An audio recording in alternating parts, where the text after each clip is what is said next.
Cuando pensamos en evolución, seguro se nos vienen a la cabeza dinosaurios, fósiles, ¿no? Pero la evolución no es solo una historia del pasado. Es, de hecho, una de las herramientas más poderosas que tenemos para diseñar nuestro futuro. Y hoy vamos a desmenuzar cómo funciona este motor biológico y cómo estamos aprendiendo a tomar el volante.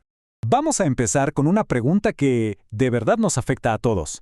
¿Cómo vamos a alimentar a más y más gente en un planeta que está cambiando a una velocidad que nunca antes habíamos visto? La respuesta, por más sorprendente que parezca, no está en una nueva tecnología futurista, sino en el manual de instrucciones más antiguo que existe, el código genético. A ver, pónganse en esta situación. Nuestros cultivos están luchando en 3 frentes a la vez. Sequías que parten la tierra, plagas que están mutando y adaptándose constantemente, y olas de calor que ya no se pueden predecir. Esto no es una película de ciencia ficción, es la realidad de la agricultura hoy en día.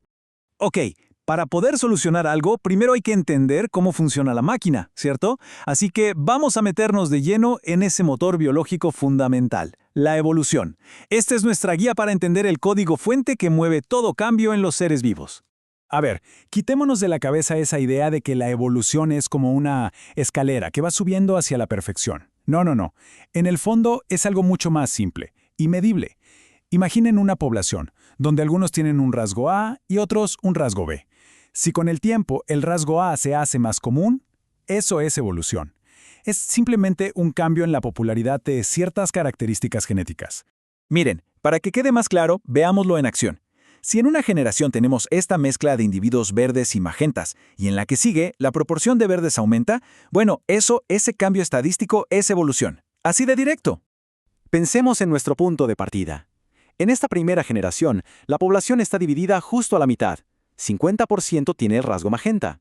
Pero una generación después, ¡pum!, solo el 20% lo es. Ese salto, de 50 a 20, eso es la prueba. La población ha evolucionado. No es magia, son puros números. Bueno, entonces la pregunta del millón es, ¿qué es lo que provoca estos cambios? Pensemos que la evolución tiene como un panel de control, con varias palancas que van alterando la genética de una población. Estas son las fuerzas que mueven el cambio. Y en este panel hay como 6 palancas principales, que funcionan como en equipos contrarios. Por un lado están los que yo llamo los creadores, los que meten música nueva a la mezcla, por así decirlo. Y por otro están los editores, que son los que deciden qué canción se pone de moda y cuál, pues, se va apagando. La mutación y el flujo genético, esos son los que traen la novedad. La mutación es como un error al copiar una canción y de repente sale algo totalmente nuevo. Y el flujo genético es como traer un DJ de otra ciudad que trae música distinta. O sea, son la materia prima, la base de todo cambio. Y del otro lado del panel, como decíamos, están los filtros. Ojo, estos no crean nada nuevo. Lo que hacen es decidir cuál de esas canciones se convierte en un éxito.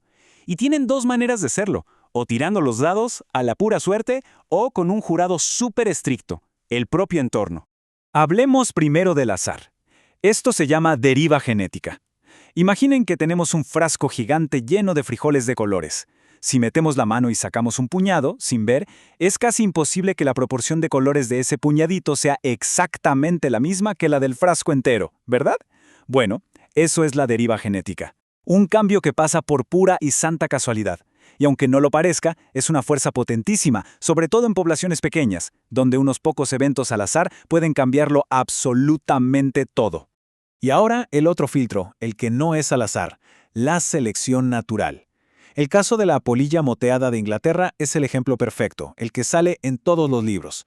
Antes de la Revolución Industrial, los árboles eran claritos, entonces las polillas claras pasaban desapercibidas. Pero cuando las fábricas empezaron a soltar hollín y los troncos se oscurecieron, de repente, ser oscura se convirtió en el mejor camuflaje. En cosa de 50 años, la población que era casi toda clara pasó a ser un 95% oscura. El ambiente, el entorno, fue el que seleccionó al más apto. Y es justo aquí donde la historia da un giro fascinante. ¿Qué pasa si el que selecciona ya no es un depredador o el clima, sino un ser humano, con un plan, con un objetivo claro en mente? Pasamos de un filtro que actúa a ciegas a uno con un propósito diseñado. El mismísimo Darwin se dio cuenta de esto, y no en una selva lejana, sino en las granjas. Vio cómo los agricultores, por siglos, habían ido escogiendo las mejores plantas, las que daban frutos más grandes, las que tenían más semillas, y sin siquiera saber de genes, estaban dirigiendo la evolución del maíz. Lo llevaron desde su ancestro salvaje, el teosinte, hasta la mazorca jugosa que conocemos hoy. Y aquí se ve clarísima la diferencia, ¿no?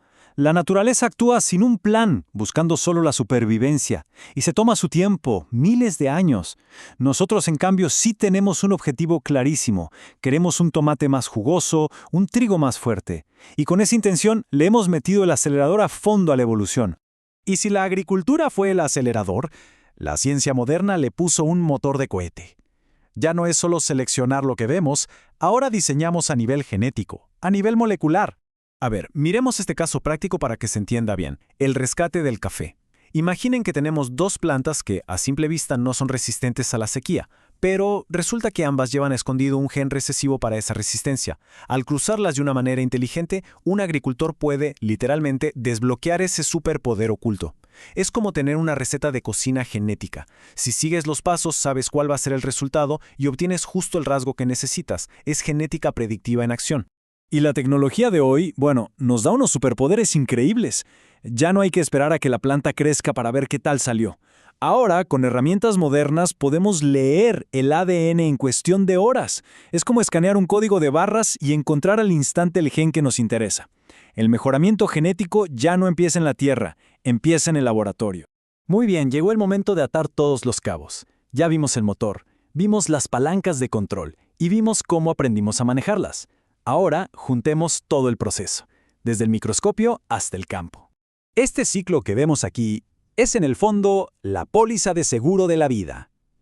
Todo, absolutamente todo, arranca con la diversidad genética que crean las mutaciones. Después llega un filtro, ya sea el de la naturaleza o el nuestro, el humano, que elige ciertos rasgos. ¿Y el resultado? Una especie o un cultivo que se adapta y sobrevive. Pero aquí va la lección más importante de todas. Todo depende del punto de partida. Si no hay esa diversidad genética original, el filtro no tiene nada que seleccionar. El motor simplemente se apaga. Y con esto, cerramos el círculo. Fíjense qué increíble. Todo empieza con algo tan pero tan pequeño como un error microscópico al copiarse el ADN y puede terminar en un cultivo a escala mundial que resista el cambio climático. La evolución, entonces, es el motor del cambio biológico, la genética es el manual de instrucciones y nosotros, la humanidad, nos hemos convertido en los nuevos pilotos. La gran pregunta ahora es, ¿hacia dónde vamos a dirigir el rumbo?